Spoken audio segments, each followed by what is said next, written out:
Jumpa kembali dengan saya, Nur Fitriadin di akun Noer Blessed. Kiranya melalui video yang diunggah oleh akun ini boleh menjadi berkat bagi setiap kita. Terus dukung perkembangan akun ini dengan cara like, comment, share, and subscribe untuk mendukung perkembangan akun ini ke depan. Di dalam video kali ini kita akan membahas tentang seputar iman kekristenan, di mana ada seorang ibu atau ras terkuat di dunia ya guys ya.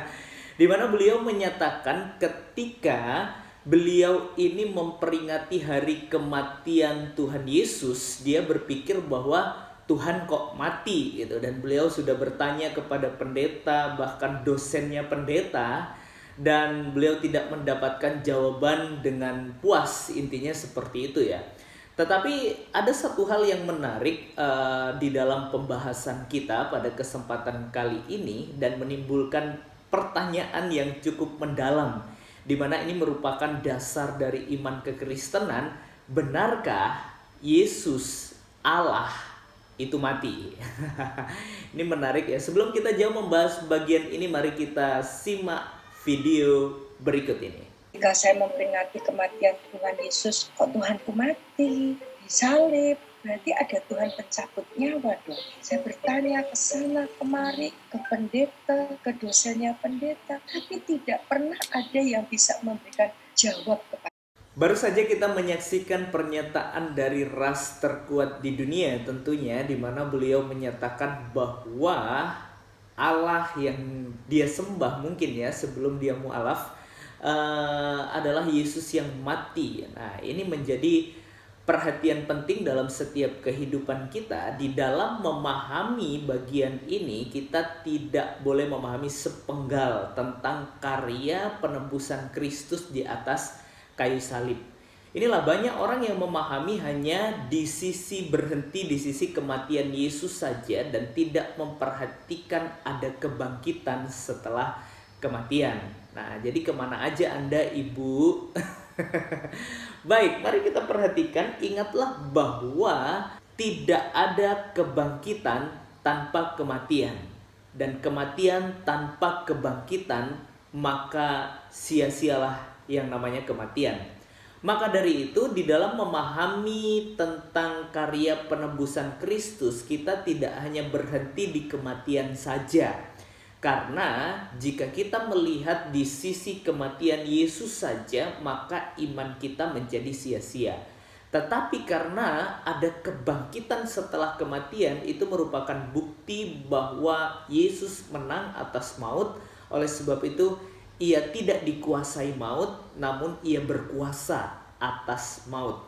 Jadi mari kita memperhatikan di dalam Alkitab kita, yaitu di dalam 1 Korintus 15 ayat yang ke-14. Di situ dituliskan, tetapi andai kata Kristus tidak dibangkitkan, maka sia-sialah pemberitaan kami, dan sia-sialah juga kepercayaan kamu. Ingat, pemberitaan kami dan kepercayaan kamu itu kepada Yesus Kristus menjadi sebuah kesia-siaan. Dituliskan dalam ayat 15, lebih daripada itu kami ternyata berdusta terhadap Allah. Karena tentang dia kami katakan bahwa ia telah membangkitkan Kristus, padahal ia tidak membangkitkannya. Kalau andai kata benar bahwa orang mati tidak dibangkitkan. Nah, ini menarik menjadi perhatian kita ya, bahwa ketika Yesus yang mati di salib itu mati saja, tetapi dia tidak bangkit, maka iman kita, kepercayaan kita kepada dia menjadi sebuah kesia-siaan. Karena apa? Kita masih hidup di dalam dosa, kita akan masuk ke dalam neraka yang kekal tentunya. Bahkan pemberitaan kita tentang Yesus Kristus itu dianggap kita berdusta kepada Allah.